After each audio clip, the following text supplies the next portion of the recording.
mwaramutse neza nyakubahwa perezida wa repubulika. Amazina yanjye ni Yusuf Ntwari, nkaba nishimiye kuba umusangiza w'amagambo muri iki kiganiro. Nyakubahwa, murakoze kuba mwaduhaye umwanya wo kutuganiriza kuri uyu munsi, aho twateraniye aha ku Murindi habereye amateka akomeye ya RPA na RPF. Tukaba twaje turi urubyiruko, twese cyangwa se benshi muri twebwe dukoresha imbuga nkoranyambaga nk'umwuga cyangwa se mu kwamamaza ibikorwa bigiye bitandukanye dukora. Tukaba tunazi yuko social media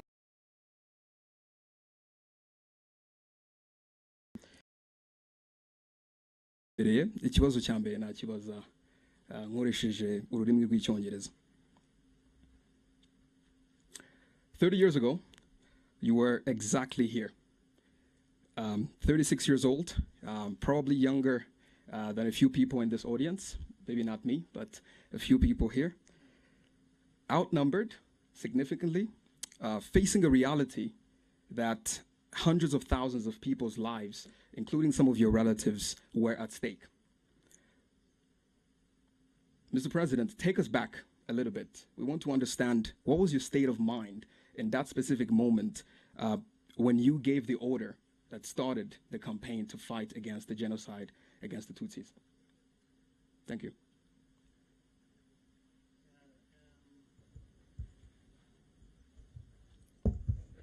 First of all, let me thank you for this moment. Much as going back in time sometimes is very difficult. At least on my part, I wish I could forget completely some of those things or days, but anyway, that is life. So what you've just said is very true. We're here. We have now recollected the picture of literally have a map of this place fixed somewhere in my mind. It can't go away. More so, what can't go away is what was happening in our country and what was facing us and we had to deal with.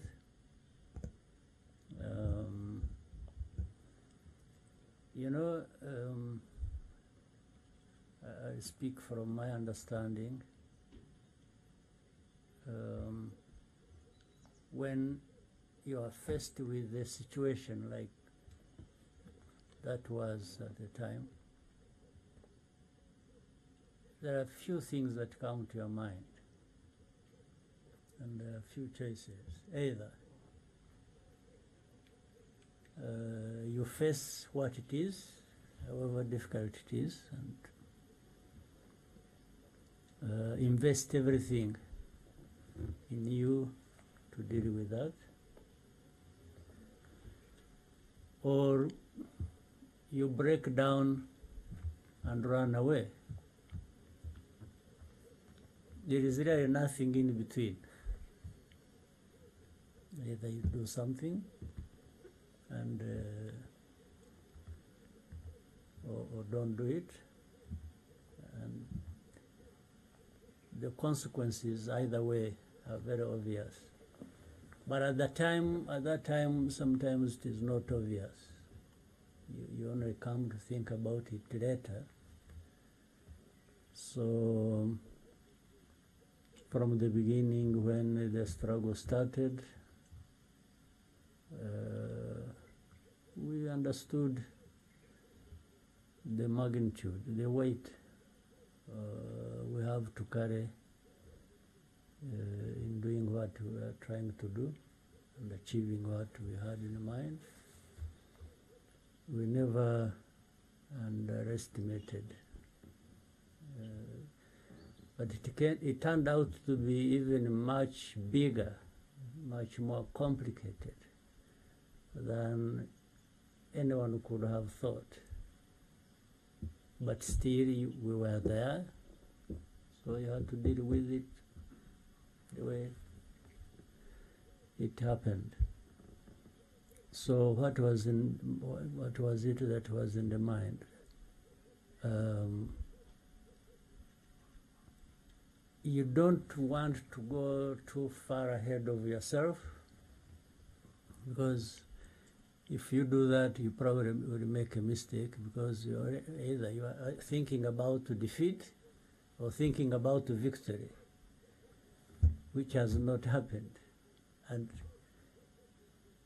if you thought of one, if you are sure you are going to succeed, it may end up actually being a failure. Or if you think you have already failed, that means you're not going to try as much as you could have, and you may actually end up with a failure when it could have been different, when you could have succeeded if you tried everything you could. So here, this is the place where so many things happen. First of all, taking this place and occupying it and turning it into headquarters for the RPF and the RPA combined must have happened in 1992, I think, around April maybe, if I remember. What was that?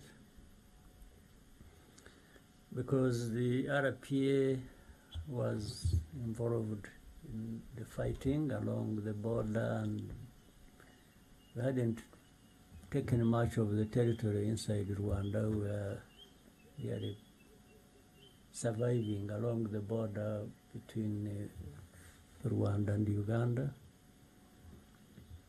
where some of us had come from. And so the RPF, meaning the chairman, the commissioners, were not part of the fighting force. We are staying in different parts. In fact, we had the headquarters in Brussels, Belgium, but we also had another in Kampala, Uganda. That's where it all started.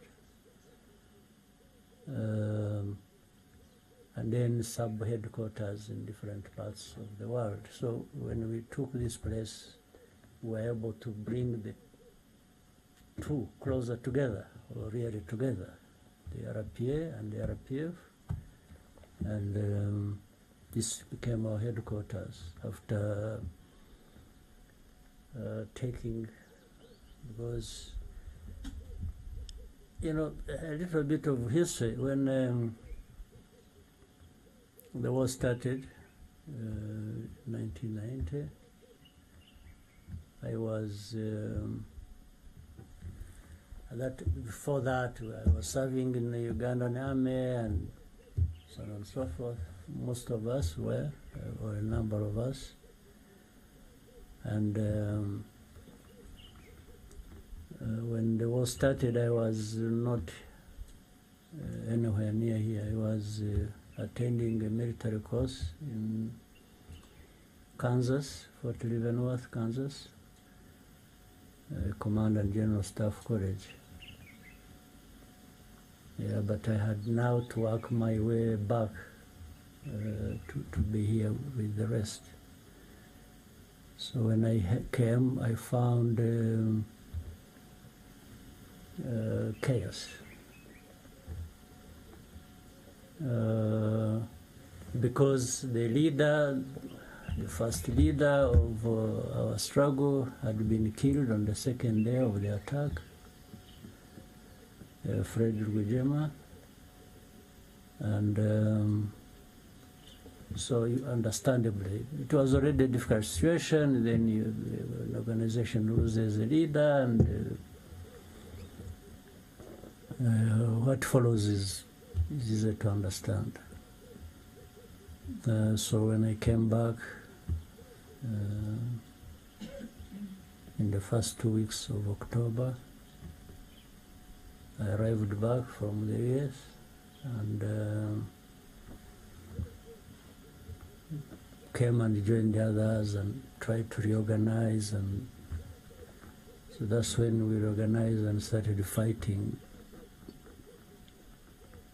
in a more organized manner because of that chaos I'm talking about that happened when we lost the leader who had led the struggle. So that's trying to cut things short so that it is not a too long story, but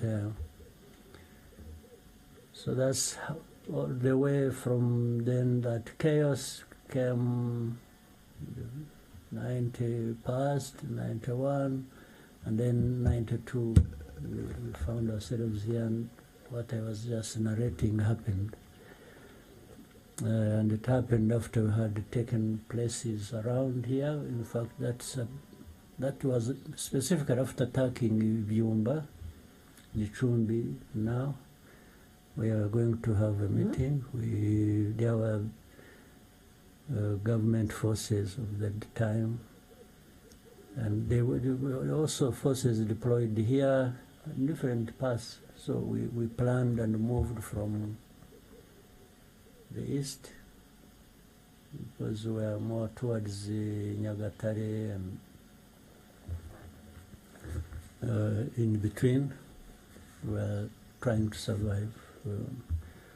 So we organized and attacked a number of government enemy positions around, including the one here, which happened last after actually taking Byumba, then Gicumbi and different other parts. We did by bypassing their positions and actually attacked them from the back. We went through the enemy deployments, cut through, and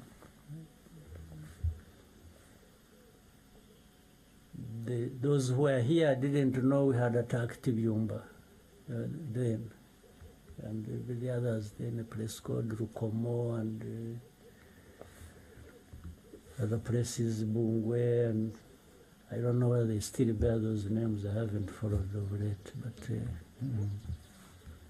so then we took this place because our positions were now far ahead, so this was more or less protected, and that's why we turned it.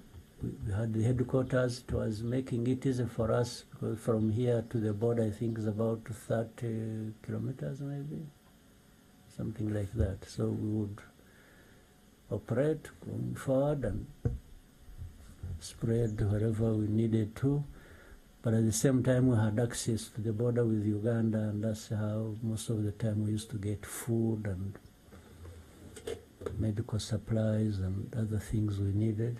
So it was easy, this position was easy to connect us with the world, but to connect us with the country, and enabled us to carry out the operations we had to carry out. So we grew from here quite fast, and yeah, so that is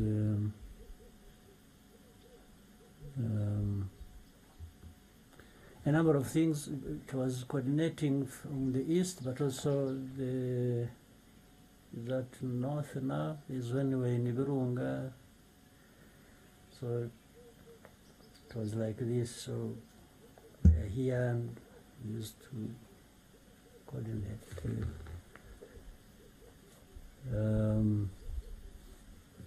So what was in my mind when it came to the time, you know, there came a time there were peace negotiations and in Arusha, and then it failed, and I remember in 1993, was it 93, February 8th, I think, the Arusha peace negotiations failed, and because the government had started killing people in Kibirira, or started killing Bagogwe in those areas, and we told them we can't be here talking peace and then they kill people again, so that means we are going to fight again. And so the negotiations failed in 92. We stopped because of that, and they resumed fighting. In fact, that's when we took now a much bigger territory than we even had when we resumed fighting later on. We spread, and so from 93 February, we had because of ceasefire and in peace negotiations, we got an opportunity and trained the fighters, and they were ready for the next task, meaning when the ceasefire broke, then we resumed fighting. We took, you heard of, there used to be a demilitarized zone that you have heard about.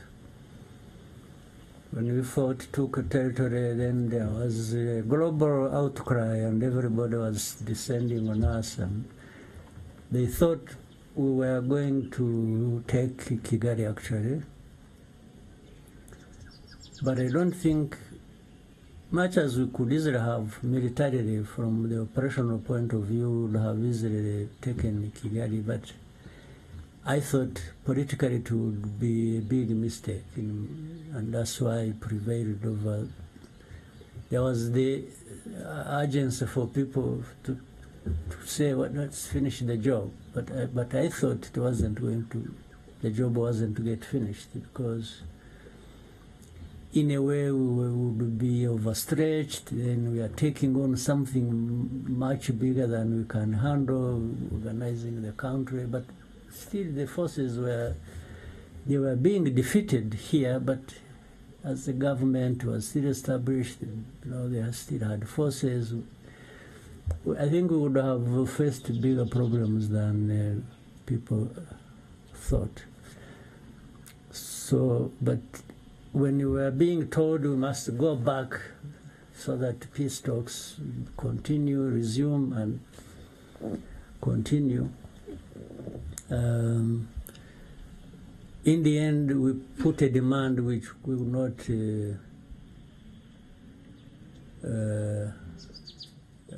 relinquish. We demanded that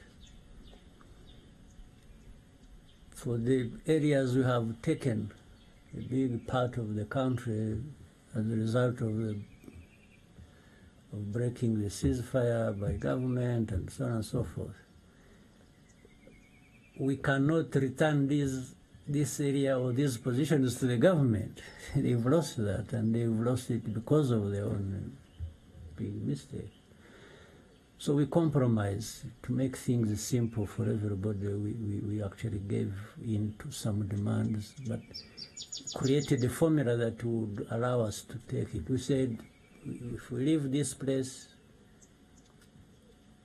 it should be demilitarized, and maybe UN, or there was also at the time some African Union observers who were here, and said they should monitor this area. The government should stay where we pushed it to, and for us, we have no problem going back to our positions.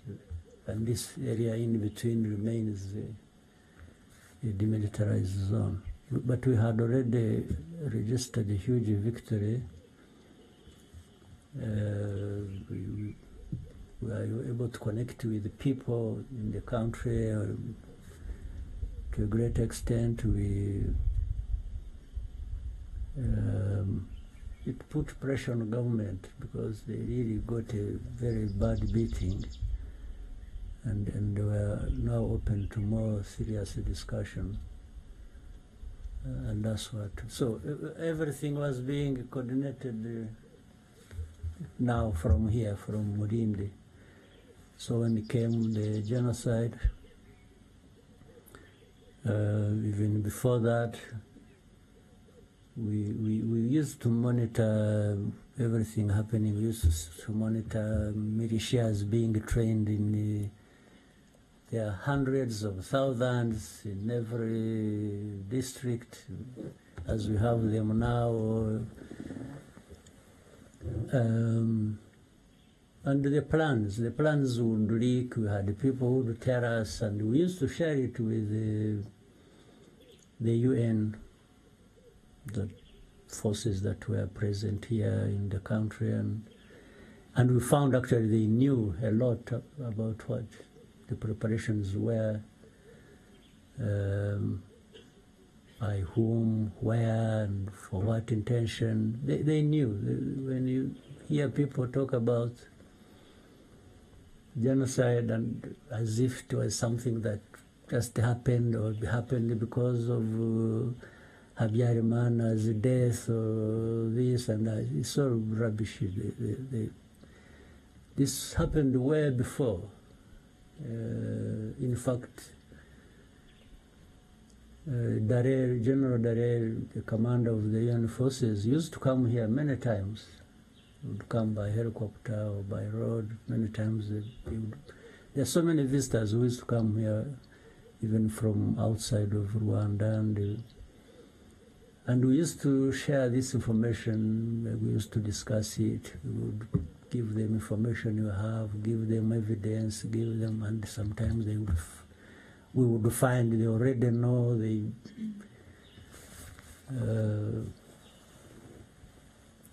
So, yeah, there's a particular question you raised, what the feeling was when things were happening, including when genocide started. You know, it is hard to go back and tell people what you are thinking.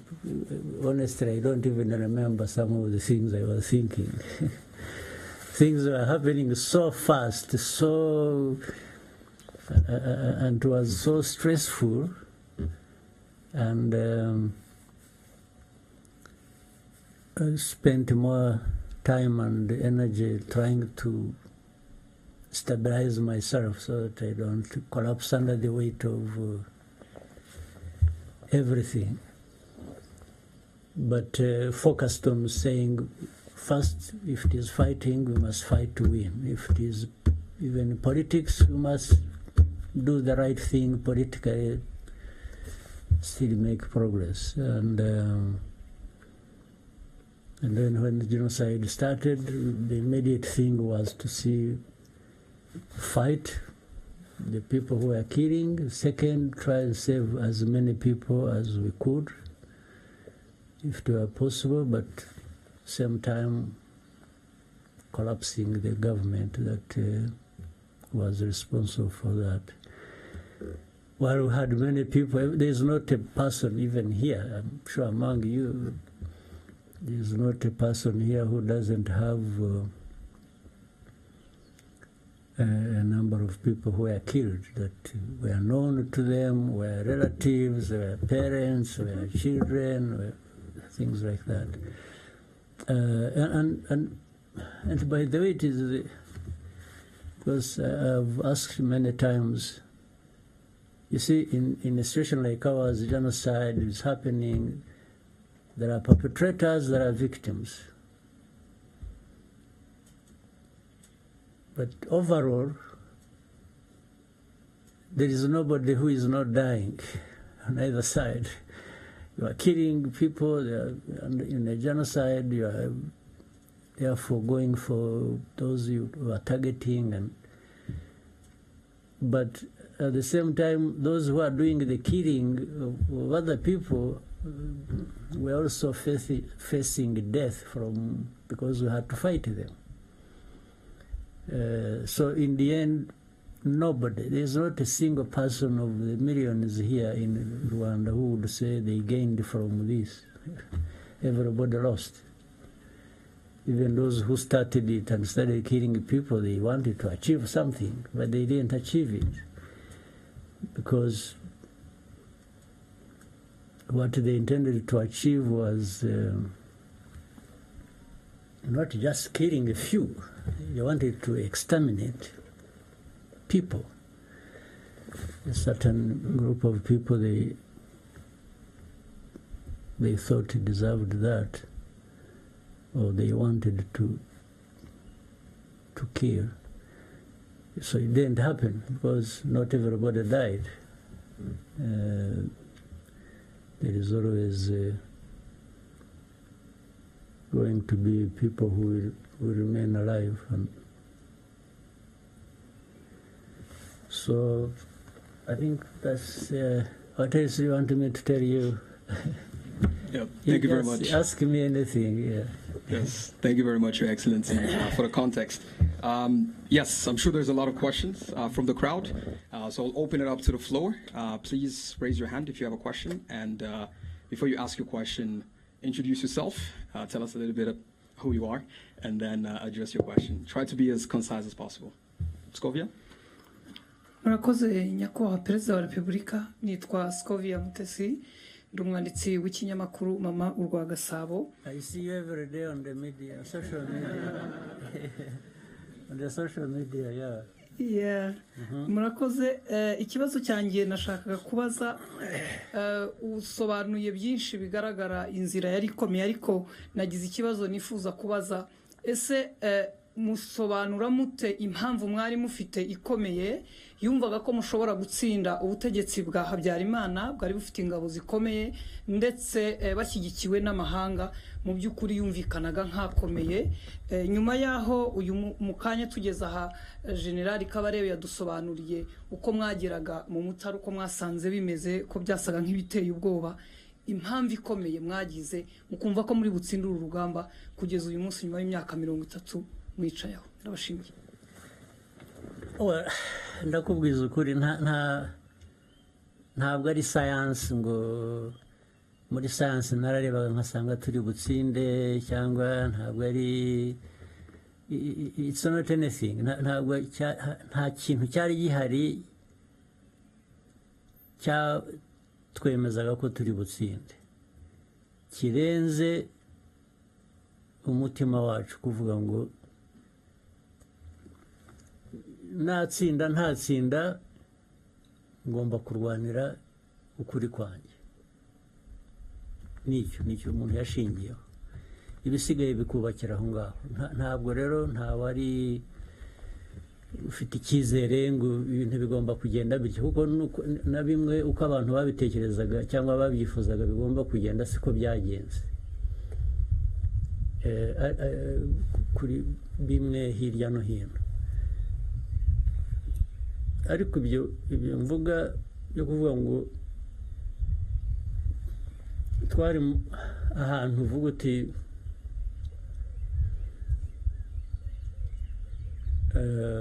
bya bintu natangiriyeho, ngira ngo wenda nabivuze mu Cyongereza mbivuga mu Kinyarwanda, aho uvuga uti ariko aho ndi ibindi imbere ngomba guhangana nabyo.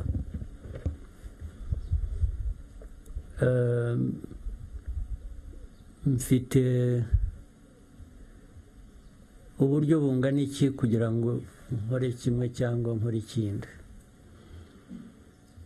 ariko ukaba ufite ibintu bibiri gusa, kuvuga ngo either ndabihunga nigendere nkiza amagara yanjye, kuko hari ababikoze barahunga barigendera babivamo, n'ubu barakiruka ntibaragaruka.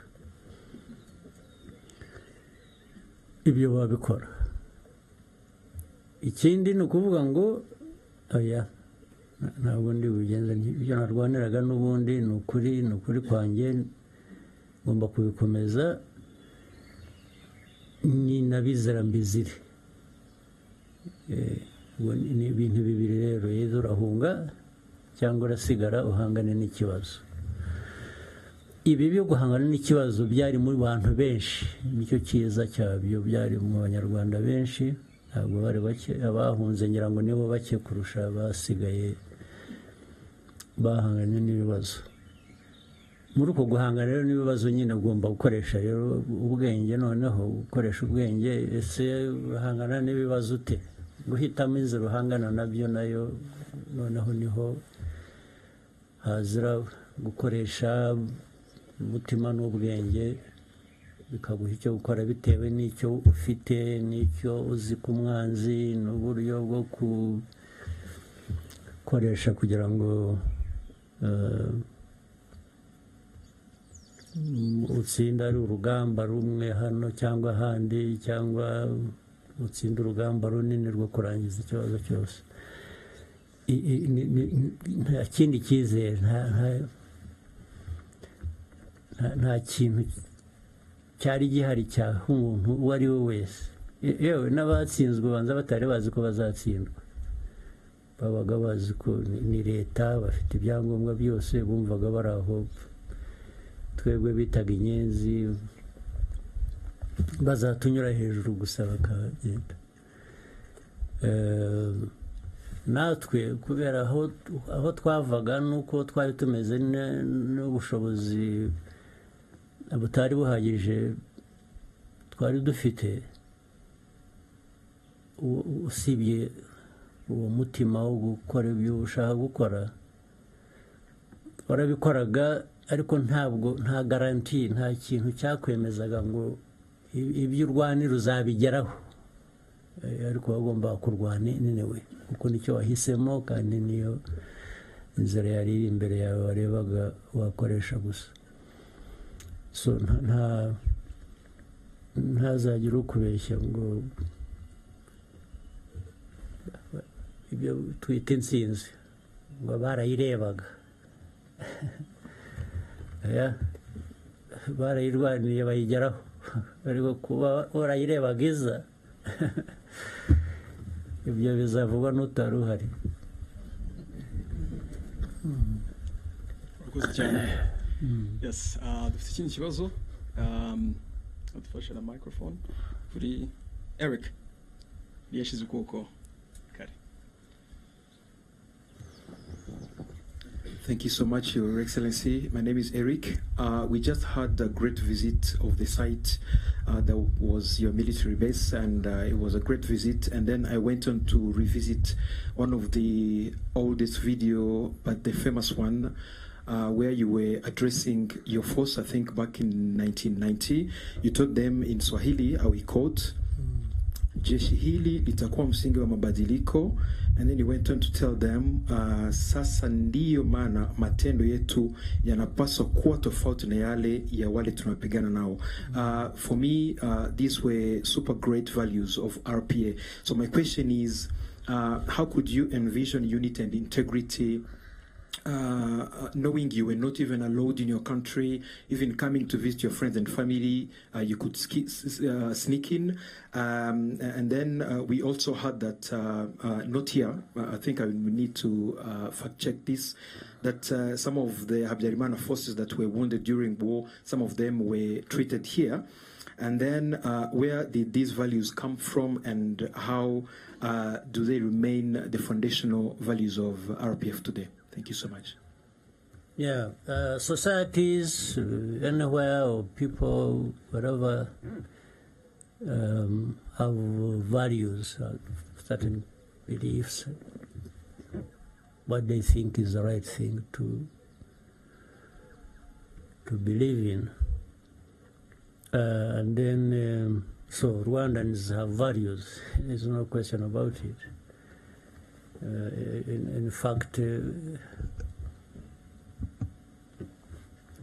that to an extent explains the problem the world has.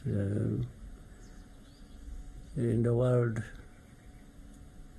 there are some people in some parts of the world who think they are the only ones who have values, and their values must be conformed to by others,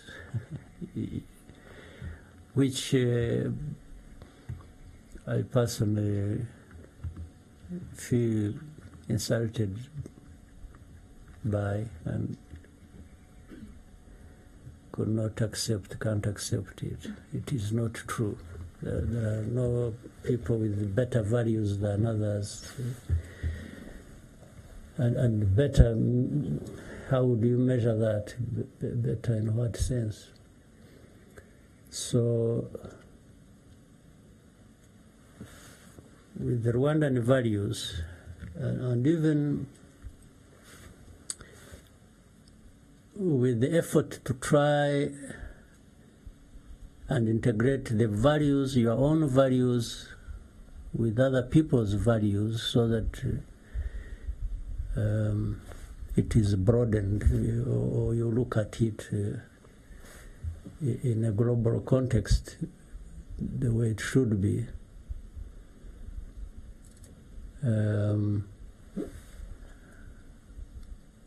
The governance of the country, the politics of the country, ordinarily should reflect the values of that society. So for a long time, in Rwanda, we had our own values even before. Then colonialism, okay, we can talk about that briefly, brought their own values, then gave or distorted the values of Rwandans, and unfortunately Rwandans came to accept the distorted values as their own.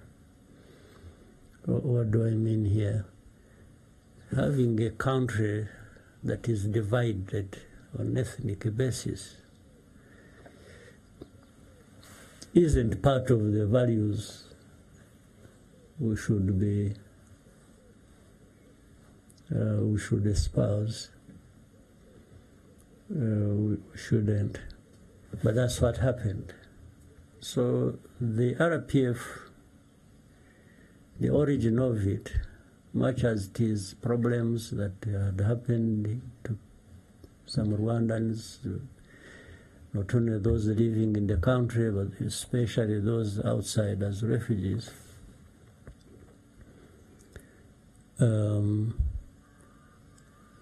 For things to go back to the right order, the politics must be bringing back the unity of the country, so that we are no longer ethnic groups, but rather the integration of that into or by national unity. So that's really how RPF was born. It's the foundation of RPF.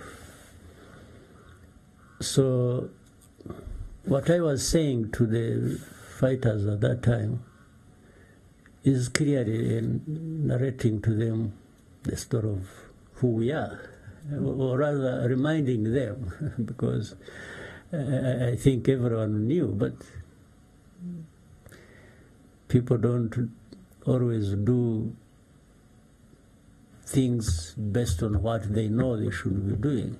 So I was just reminding them, or I was telling them that this struggle has a meaning. It's not just fighting and you kill, they kill, and and you take over. Even if you take over an authority, or you are into government, you are there, you should be there for a purpose. It's not just taking over. It's there for a purpose. So that's what I was, and I knew that, of course, even as now it still is, even the RDF that transitioned from the RPA into the current defense force we have, is the center, or the center of gravity here of what we are doing in the country, or the country, what it is, whether it is security, stability, socio-economic development, and so on and so forth. That message, and which they all understood, still plays part in what we are doing today, or who we are today, or what we want to be in the future. Yes, that differentiation between those who were fighting that later on committed genocide, or some of them had done so actually in many other, you remember this genocides of 60s, of 70s. So I was saying we are there, we are fighting for a cause that will change all that and create Rwanda to be what it should be. So that is even the message today, even tomorrow. Well, if we can fail to achieve it, but it remains, it stays the message. It is what should be driving us, even politics we are doing, even the elections we are preparing for tomorrow, and the campaign is here running up and down. I'm not running up and down for nothing. I'm running up and down for that message. To present it and put it where it belongs and give it the results it should have. Thank you very much, Mr. President. More questions? Joel? Yes, thank you, Mr. President, Paul Kagame. So my question goes, first of all, my name is Tikule Joel. I'm a content creator and a proud first-time voter. My question is, your name is... So when you were here, you probably were not yet born. Yes. And I'm glad to be voting for the first time. All right. So my question is, your name is one that is known for intentional leadership, but today would like to know, how do you take care of Paul Kagame beyond the official roles that you play? Sorry, let me get your question again. Yes, your name is one that is known for intentional leadership. Yeah. How do you take care of Paul Kagame beyond the official roles that you play? Okay. Let me tell you just off, this place where we are, actually, let me tell you something. I don't know if it is necessary. When I was at the Command and General Staff College in the US, I went it is going to turn out to be a long story maybe, but you know how I went there also? First, it was not me supposed to be going for that course. I was supposed to be going for a course somewhere else. The one who was supposed to be going to the US was Fred Rugambha to attend that course. Even when I arrived at the course, I had to change the documents. Everything was recorded in Fred Rugambha's name. So we had to change all that into my names. But what happened, maybe I'm sure many of you don't know, when we started organizing in Uganda to actually do what the Ugandans got to know about it, we were doing it discreetly. And even encouraging Rwandans to join the army and inviting some from different other parts of the world to come and join and be with us. And because that time it was easy to join the army in Uganda, they were had many groups fighting, so we filled the space. And some of us had had the opportunity of being part of the struggle from the beginning, and we are so organizing and bringing people in.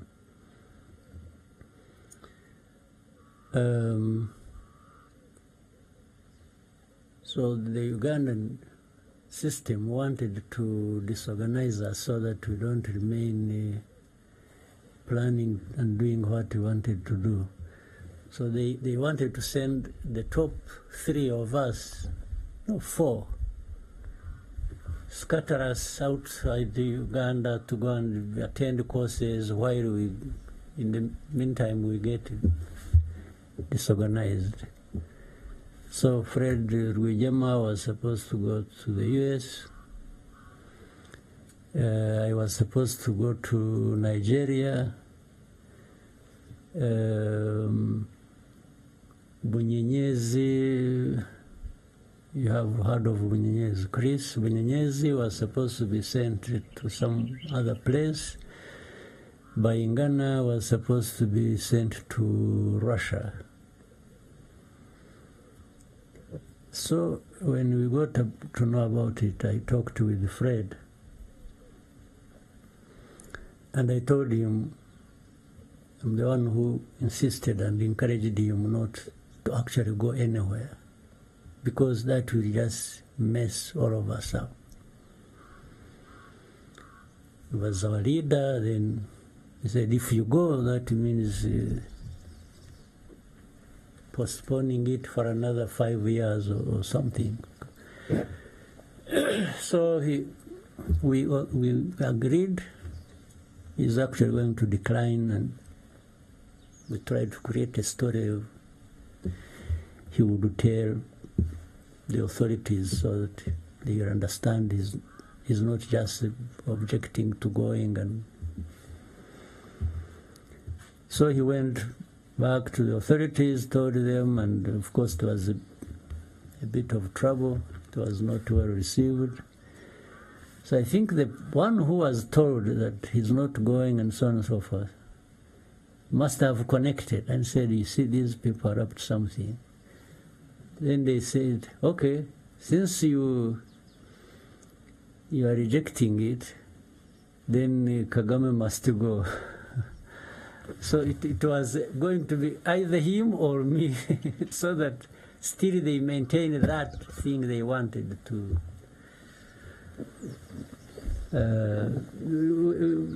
I'm sure they are warning you for time, but let me say we are in charge of time here. Don't worry. So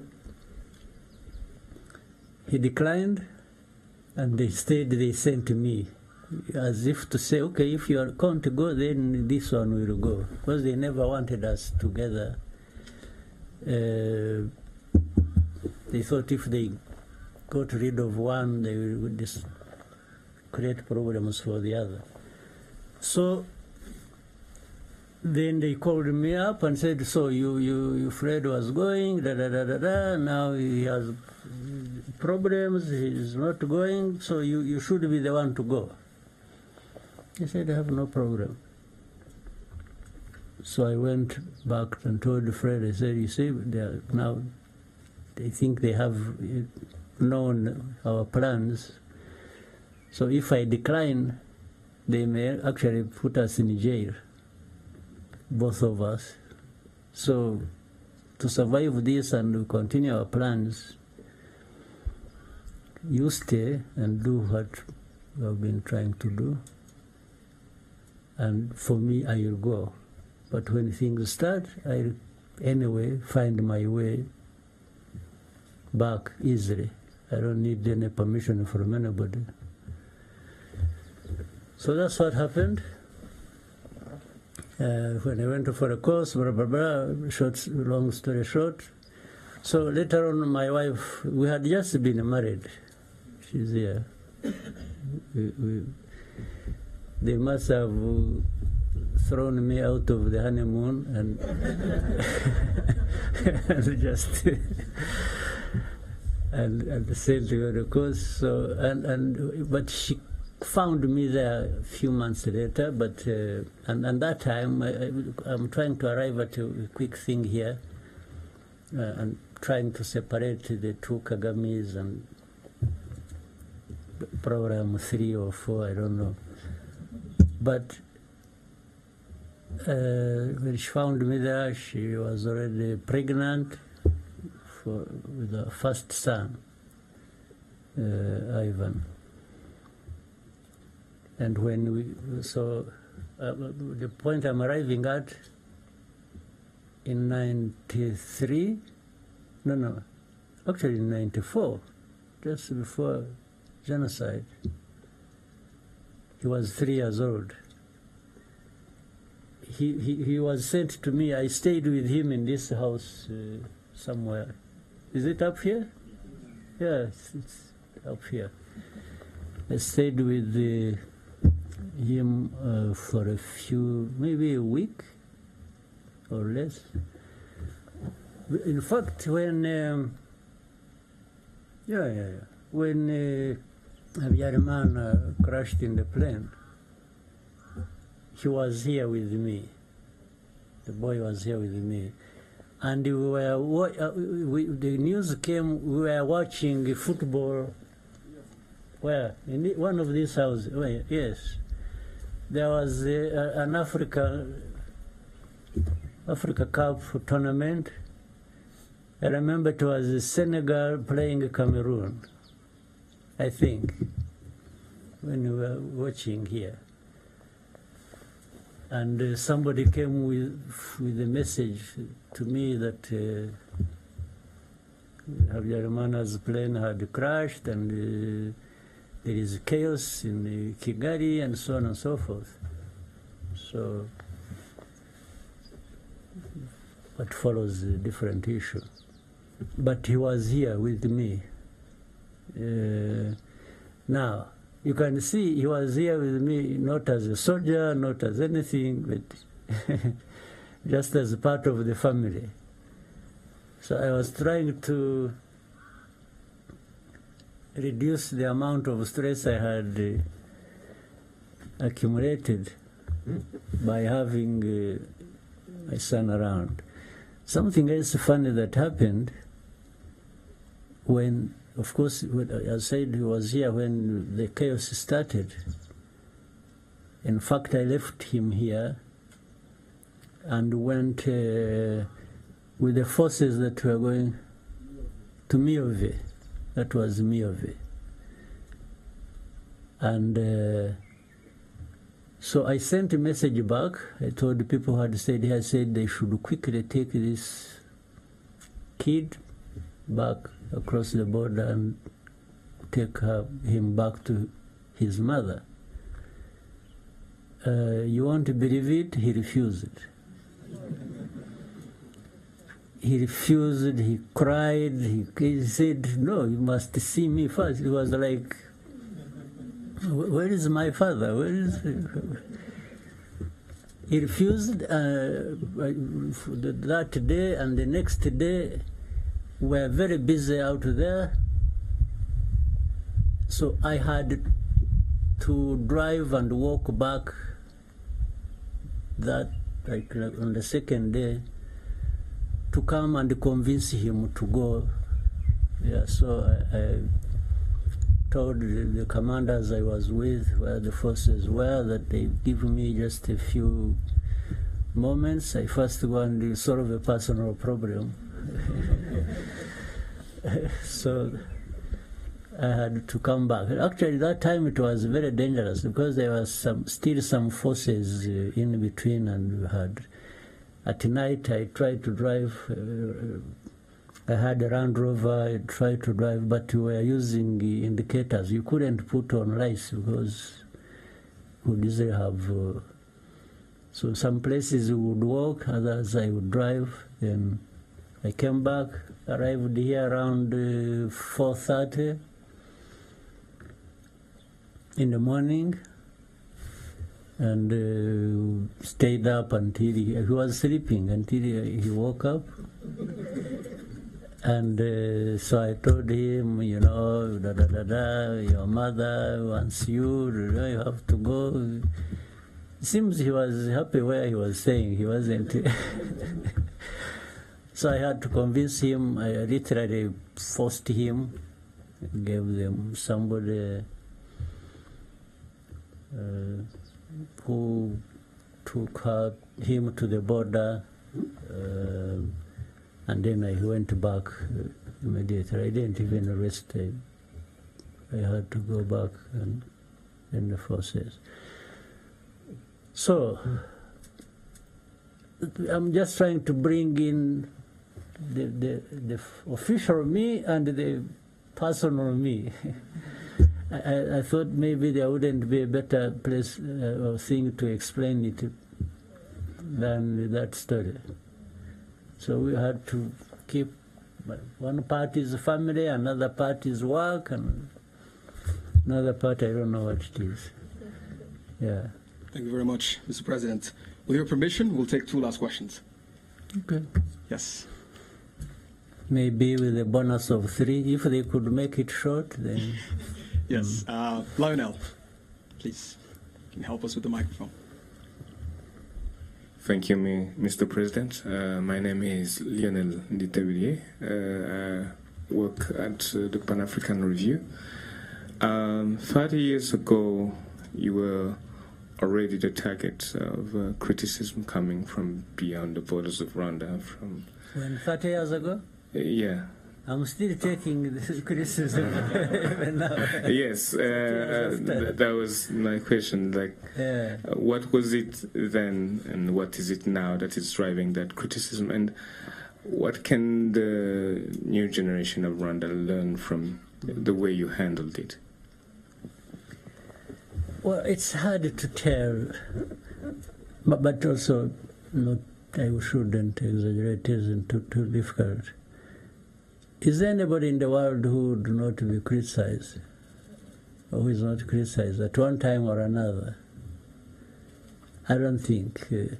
And it depends on the interests, or even the views of those who are criticizing you, about you, their views, their whatever interests, or if you. But it also means you are actually somebody. If you have to be criticized, you know, somebody who is nobody want to be criticized because they're criticizing you for something that in one way they associate with, but would want it different. That is one possibility. The other is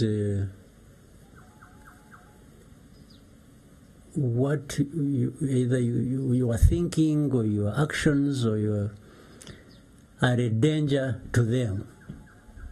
In other words, it's like they deprive them of something. For example, if we two of us, I'm telling you, say, you know what, let's do this. Or you are telling me, let's do this, so that we are not dependent on the other one. And the other one actually wants you to be dependent on them. They will not be happy that you are trying to be independent. So they will attack you for wanting to be independent, because they don't want you to be independent from them. And there are many tactics, there are many ways of doing that. They may not tell you directly that, because it looks ridiculous that they are attacking you for wanting to be independent. So they just find ways of creating a bad name for you, so that works against you. And it's not seen that they are the ones working against you. What is working against you is is what they have created about you, the image. They make it look happen like that, and absolves them the responsibility of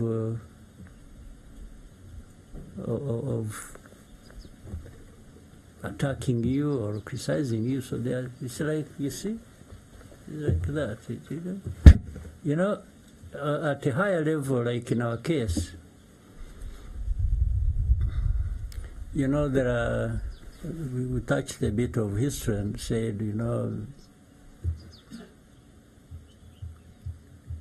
what has been happening in Rwanda.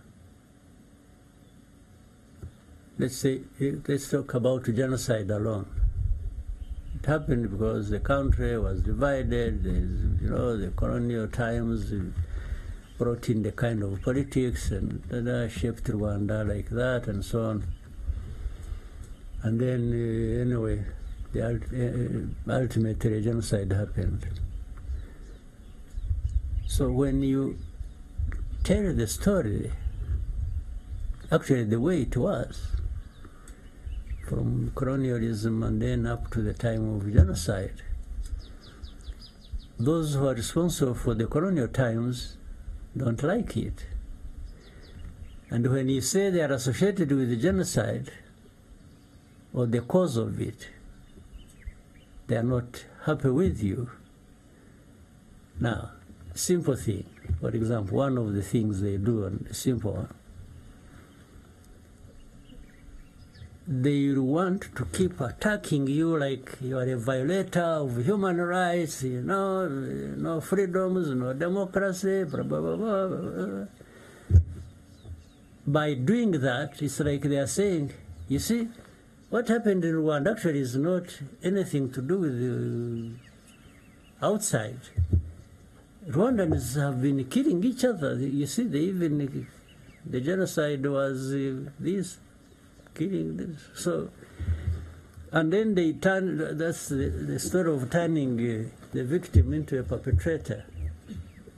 You have seen how many times they are out there saying, accusing RDF, accusing Rwanda, you know, the security. I was reading something the other day saying, you know, you have seen this consortium of journalists, what they are saying, that Rwanda has spies all over the world, killing their opponents, you know, everywhere, in the whole world. So it's like they keep saying this about Rwanda. Rwanda is just a bunch of killers, you know.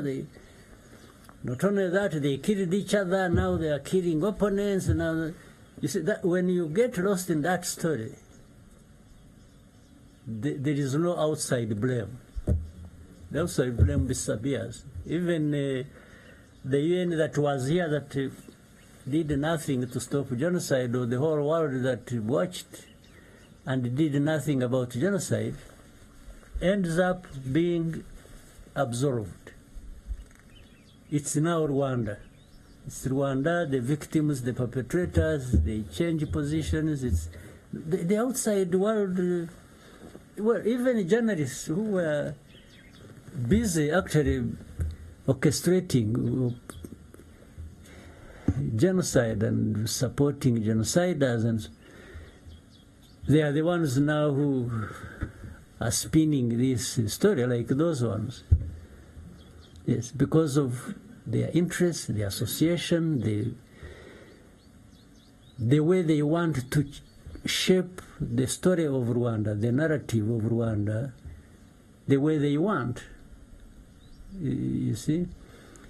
So you now, if you are weak, if Rwanda is weak, it's going to succumb to, you know, and even be apologetic, and or they shape it the way they want. They promote people, and you can see when they are saying, you know, these are the people like the Ingabire is like, you know somebody Ingabire, this small woman of a genocide, you know. But they want the whole world to believe that she's an opponent, she's... actually, they would wish that one to be the president of Rwanda. And she also believes it. Yes. So she believes it, and she's everywhere giving lectures and, you know. But this is, it's not Rwandan. This is not a Rwandan who believes this story. But the outsiders, these journalists, these ones who go to, what do they call it? Forbidden stories. It is forbidden to be talking about Ingabire. I'm actually sort of going to be blamed for it. You will see it. So, you young people who are in this kind of thing, because influencers are, you hold opinion. You hold opinions for a reason. You are part of the social political fabric of this country. So if you don't grasp that easily, I'm sure maybe, you know, among you or somewhere else, there are people who are operating the opposite of how you are doing it. Yes, so they must be having a reason, either of their own or being used by others. So constantly, we've got to be aware, we have got to be, but we also got to have what we want for ourselves. And we should not be apologetic about it. You check any time, any day, I've never been apologetic for what RPF is doing, what Rwanda wants, what I am doing with these people who abuse, criticize, and even in high offices, they are somewhere outside in the world. They, you know, you meet somebody, they say, yeah, why in Rwanda, why you are doing this? You say, what? You say, what evidence do you have? They said, but so-and-so said this. They are talking about one of the influencers somewhere out there whom they are at the same time using, and then they are quoting that one as evidence. I mean, so this is a world you must really try and learn to be sophisticated, at least in understanding the nuances of these things and the world we live in. Thank you very much, Mr. President. Maybe a question from the front. Naomi.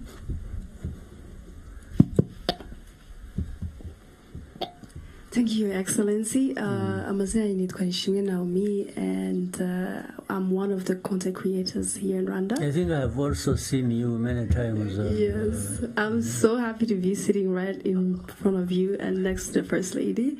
My question is, what took them to Zabinari? It goes. And some of us here are making a living through social media. What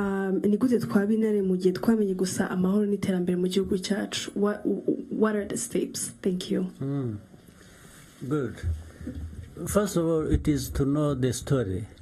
No kumenya, ugomba kumenya nibyo wasanze ari byiza, muracyari bato nyine bimwe mugenda mubyumva, ariko mukwiriye kubyumva, mukwiriye no kubimenya, mukamenya ngo ibi byiza ntabwo ari uko byari bimeze imyaka 30 ishize. then the question is byagenze gute kugira ngo tube dufite ibi byiza. Immediately also what kicks in kiza noneho mu mutwe wawe ni ukuvuga ngo ariko ko dufite aya mateka asatya kandi twaba dufite ibi byiza bimeze gutya, ariya mateka mabi yazagaruka. So noneho igikurikiraho ni ukurinda ibyo byiza ufite.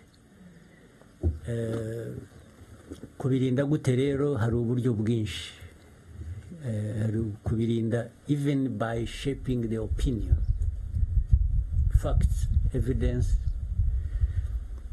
and explanation.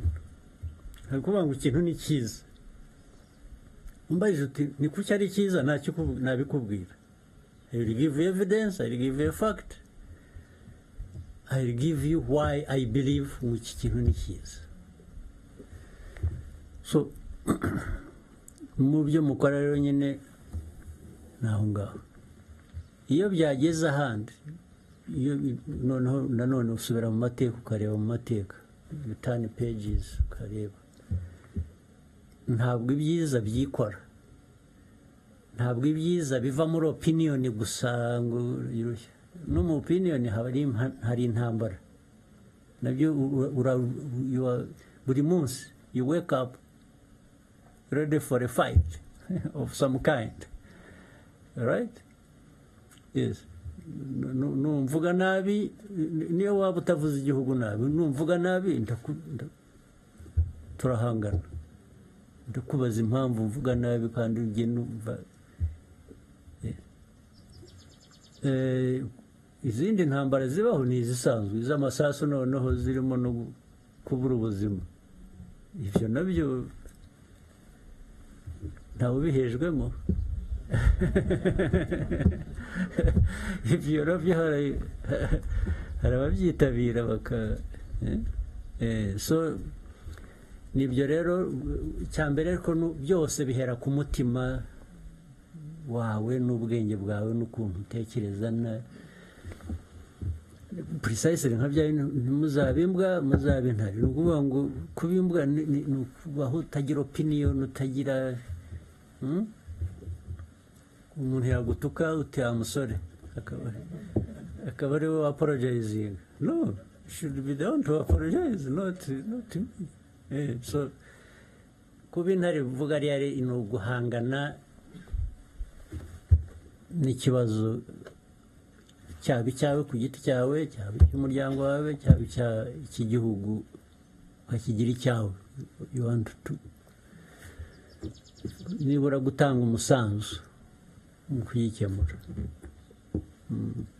Wakoze cyane, Your Excellency. Turafata the bonus question mwaduhaye. Byuka vuba. Yes. Murakoze. Nitwa Kwizera Josue, nkaba ndi umunyeshuri muri UR, ariko nanone nkankoresha social media ku izina rya Byuka vuba cyasabura cyaryamye. Mu kiganiro cyabahuje n'abanyamakuru muri Byuka vuba, I think cyangwa uracyaryamye. Yego. I think I've seen it. I have followed that. Thank you, yes. Mr. President. Ni wowe rero. Yego. I didn't know. Mu kiganiro cyabahuje n'abanyamakuru mwaka ushize muri 2023. Banza no ku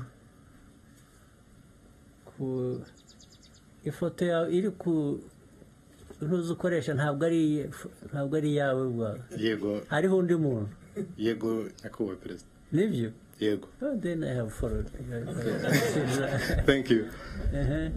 Umunyamakuru wa TV1 KNC yabajije niba abanyarwanda dukeneye kwitegura igihe twaba duteye bitewe n'amagambo ari guturuka hanze, aho uravuga ko ashaka kuzatera u Rwanda. Nyakubahwa Chairman mwamusubije mubwira ko dukwiriye kuryama tugasinzira, tukongera tugasinzira nta kibazo dufite. Mu kumusubiza twebwe twaragiye nyine nta kibazo dufite, turaryama tugasinzira. Ariko nifuza kubaza urubyiruko rushaka gukomeza kuryama ariko rukaryama hari icyo ruryamanye, ku buryo igihe telefone yazasonera utazakenera undi muntu ubigisha gukotana. Nibi mwaba muruteganyiriza iki? Murakoze cyane. Byarateganyije, byararangiye.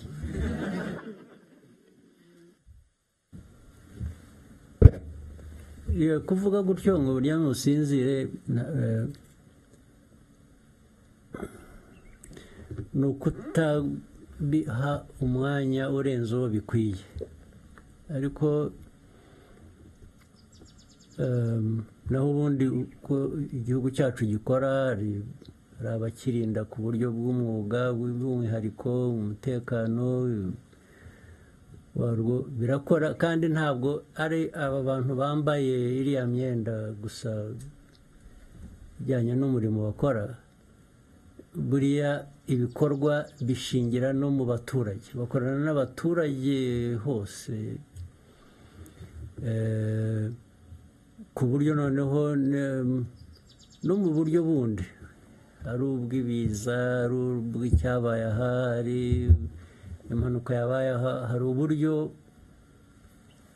hari ubugezweho, hari ubusanzwe, ari wa mutima navugaga, abagomba kubimenya ako kanya barabimenya, bakaba bazi ngo aha habaye impanuka, aha habaye iki, nimutabare, nimugire mute. Urumva rero ko bitasigara inyuma no mu buryo noneho bwo guhangana n'abaturuka hanze bashaka guhungabanya umutekano wacu. Abantu ni ukuryama, ariko kandi nyine musigaye mufite na za telefoni rero,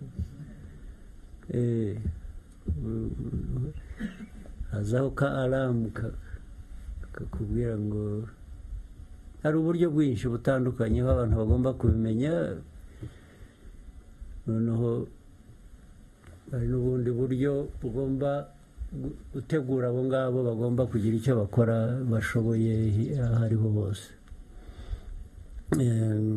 Ariko the message iri muryame musinzire wazi guhumuriza abantu, but at the same time bivuze ngo niyo ubwo harimo noneho hari uwavuze iby'intare n'iki. Intare mwari mwayibona? Ariko uzayirebe uhora usanga isa n'isinziriye, ariko burya ntisinziriye.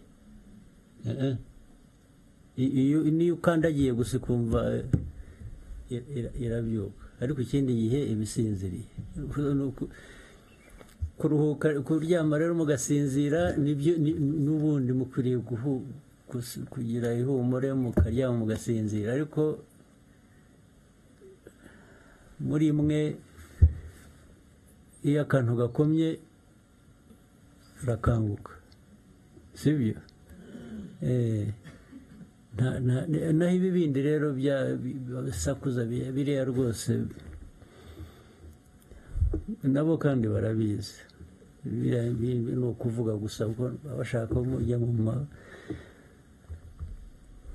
makuru mugasubizanya, baratukana bagashaka kubasubiza, nawe ukandura nkabo, so barabihorera. Ariko iyo byarenze umurongo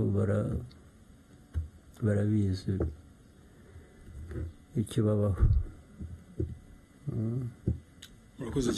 Thank you very much, Your Excellency, for the inspiring words. I believe that this place and the tour that we did was very inspirational for us.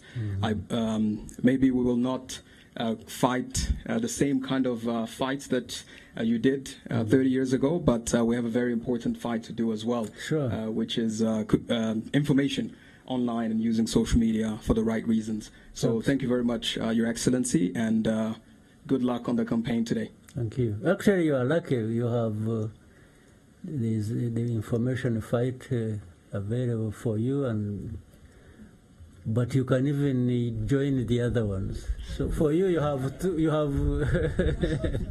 for me, it was only one option, that was just the information one I didn't have. But for you, you are lucky. But just know that the possibilities are limitless.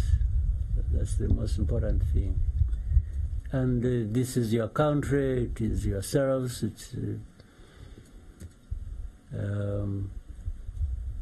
there shouldn't be anything that should deprive you what you want to have or want to be or want to.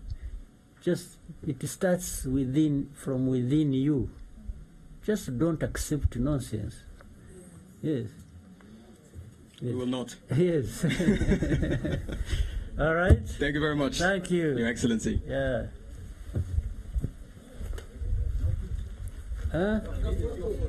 So, can you organize? I will have pictures and yeah.